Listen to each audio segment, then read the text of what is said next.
때 당신을 대신해서 주셨다는 사실을 믿으시면 예수님이 3일 만에 살리신 하나님께서 검사님을 떳떳한 사람으로 받아주십니다. 왜냐하면 죄 지은 당신은 십자가에서 죽고 죄 없는 당신이 부활하는 것이기 때문입니다. 근데 평소 같으면 또 다른 소리가 있었을 텐데 그 아버님이 그 말씀을 받아들이셨어요. 예수님이 잘못된 게 아니라 내가 만난 사람들이 잘못된 것이구나. 그리고 벌써 예수님을 영접하였습니다. 요한복음 1장 10절에 보면 사람이 마음으로 믿어 의에 이르고 입으로 신에서 구원을 이룬다 그랬어요. 입으로 이것을 신하고 나면 능력이 나타나기 시작합니다.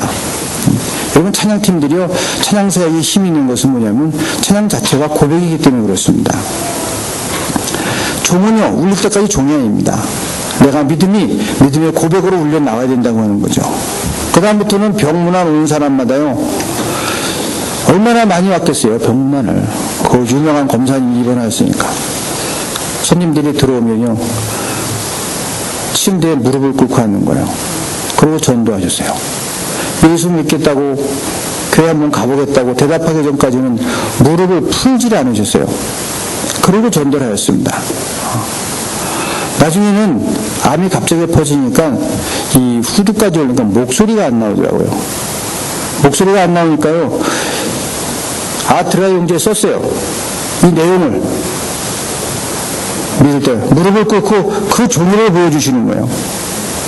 당신이 믿겠다고, 교회 가겠다고 할 때까지 무릎 꿇고 내가 기도하게. 그럼 어떻게 해요? 병문안 온 사람이 가겠다고 그러지. 예, 제가 한번 가겠습니다. 이러고 전도를 했습니다. 그래서 제가 갔을 때 제 손을 붙들고 하신 얘기고요. 목사님 참 좋은 길을 택하였습니다. 나는 인생을 참 헛살았습니다. 그분이 돌아가시기 3주 전에 세례 받으셨는데요. 돌아가시는 날 제 친구인 그 아들이 참 놀라운 경험을 했습니다. 나이도 비슷하고요. 또 후라우도 다 나이들이 다 똑같아요. 다 동급생들이에요. 그래갖고 다 친구들인데, 저는 결혼할 때 우리 집에 그 정원에다가 기념식수를 대추나무로 이렇게 했어요. 그리고 저보다 좀 늦게 한 1년, 몇 달 후에 그 친구 결혼했거든요. 그래서 그 친구도 앞에 대추나무를 심었습니다. 집 구조도 비슷해요. 그 집이나 우리 집이나 어떻게 또. 근데 이제 돌아가실 때가 되었는데 그 아버님이 갑자기 환하게 미소를 지시면서, 그때 벼랑간 그 벼락 치는 소리가 들리더는 거야. 탁탁탁. 그래서 무슨 태풍이 오나고 봤는데 그 대충이 이파리 하나 흔들리지 않는 바람이 없는 날이었어요. 근데 그 소리를 듣는 순간 아버님이 환하게 웃으시길래 그 아들이 물었어요. 아버님 좋아하시는 예수님이라도 오셨어요? 그러니까는 창밖을 손가락을 이렇게 가리시키면서 그렇게 완전히 그 평화로운 미소. 그러고 돌아갔어요. 그리고 그분이 마지막이니까 3주 전에 세례 받으시고 돌아가실 때 우리 친구가 그 벼락치는 소리를 들었고, 그리고 돌아가시는데 아버님 예수님이라도 오셨어요? 그러니까는 창문이 이렇게 가기 전에 환한 미소를 띠고 그렇게 숨은 것이었습니다. 사람들이 다 놀랐어요. 그 얘기를 듣고요. 문제는 그 다음이요. 제 친구가 해결이 되질 않는 거예요. 그 아버지하고 무지하게 싸웠거든요. 장남이 돼갖고 아버지가 굉장히 싸웠는데, 그 아버지가 갑자기 예수를 믿게 된 것도 기적 같고, 3주 뒤에 남겼고 세례 받으시고 돌아가실 때 그 얼굴과 그 모습이 엄청나게 큰 숙제로 남은 거예요. 그래서 그걸 안고 미국에 돌아가서 그걸 놓고 고민하고 기도하다가요, 어느 부흥에서 이게 깨졌어요.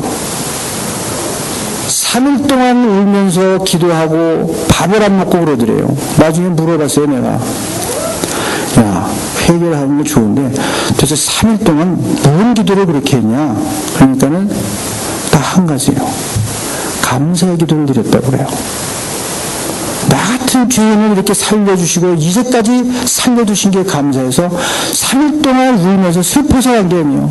너무 감사하고 감격스러워서 회개하면서 감사해서 3일을 정말 물 안 마시고 기도하는 거예요. 찬송하다 울다 기도하다 누웠다 이러고 3일을 지냈다고 그래요.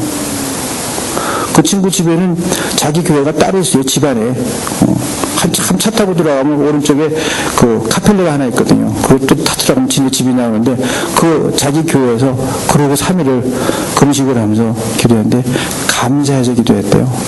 나 같은 죄인 살리신 하나님 감사해서, 나 같은 죄인 용서해 주신 게 감사해서 이렇게 기도했다고 해요. 이 친구가 회개하는 거예요. 뭘 했는가 하면은 음악을 좋아했어요. 저와 같이 색스폰 불고 맨날 그래갖고요.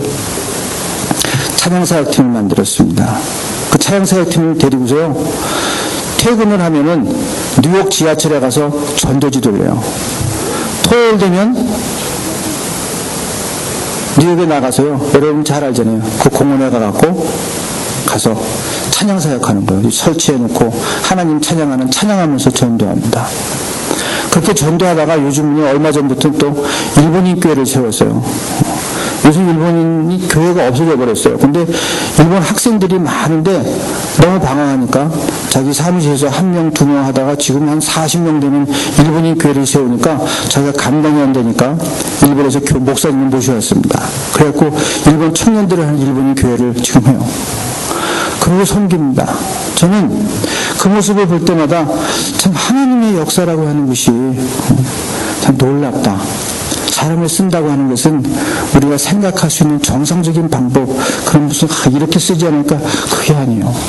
우리가 생각지도 못한 곳에서 일하시고요, 생각지도 못한 방법으로 일하시더라는 거예요. 그래서 그 아버님을 생각하면 늘 생각나는 게 뭐냐면, 더 일찍 믿으셨으면 얼마나 많은 귀한 사역을 했었을까 하는 생각이 들어요. 얼마나 아름다운 사역을 했을까. 그런 아쉬움이 남습니다.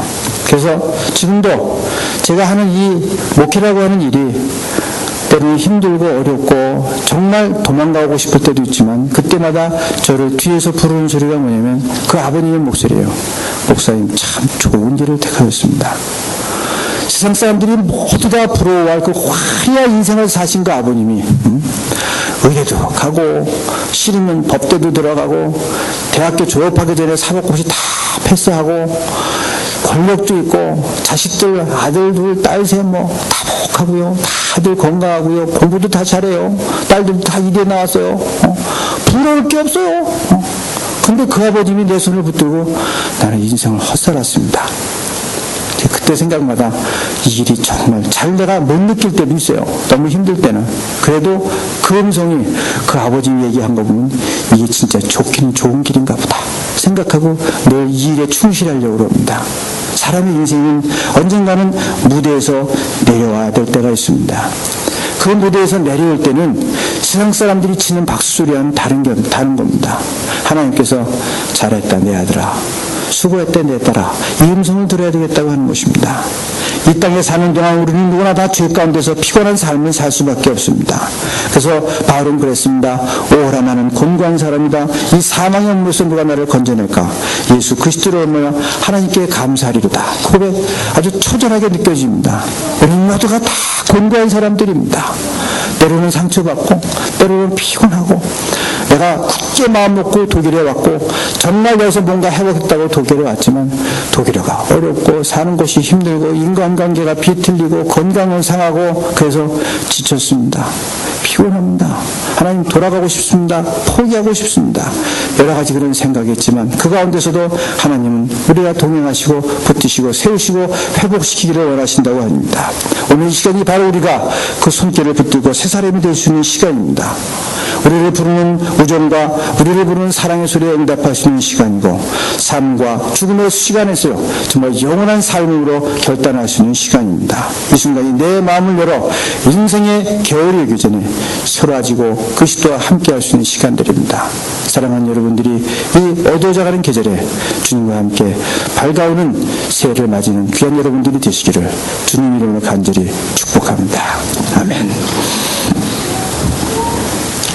저는 오늘 이 마지막 주일 예배에 나온 아버지의 자녀들을 축복하여 주시옵소서. 하나님, 우리 교회 성도들과 또 자진해서 이 자리에 나와 있는 사랑하는 자녀들과 주님께서 약한 자를 들어 강한 자를 부끄럽게 하시는 주님께서 그들의 힘을 위해 역사하시고 주님을 사모하는 믿음과 주님을 따르는 걸 힘을 주시고 나중 된 자가 먼저 되는 놀라운 변화가 일어나게 하여 주시옵소서. 거하니 아버님, 믿음의 열기가 식었던 심령들이 새롭게 타오르게 하시고, 좌절하고 실망 속에서 낙심하던 심령들이 새 힘을 얻게 하옵소서. 다시는 주님 곁을 떠나지 않게 하시고 주님의 전에 오르기를 게을리하지 않는 신앙이 되게 하여 주시옵소서. 주님께서 우리들의 심리에 역사하시고 잠든 영혼을 깨워주시고 흐려진 양심을 훈계하시어 우리의 심령을 말끔히 닦아 주시옵소서. 주님을 찾고자 하는 간절한 심령으로 회복시켜 주시옵소서. 아직 세상에서 방황하는 심령들이 있습니다. 주님께 축복을 구하다가 축복을 받지 못했다고 생각해서 주님을 떠난 사람들이 있습니다. 성도들의 약한 모습을 보고 걸려 넘어진 사람들이 있습니다. 주님 아시오니 찾아가 주셔서 권면하여 주시고 다 함께 모여 기뻐 찬양하게 하여 주시옵소서. 언제 어느 곳에 있어도 주님의 사랑받는 자녀임을 확신하게 하시고 내가 여기에 존재함으로 얼마나 많은 이들에게 기쁨이 되는지 깨닫게 하여 주시옵소서. 하나님의 큰 사랑받는 자들을 깨닫게 하시고 사랑하는 자들이 되게 하여 주시옵소서. 예수님의 이름으로 기도하옵나이다. 아멘.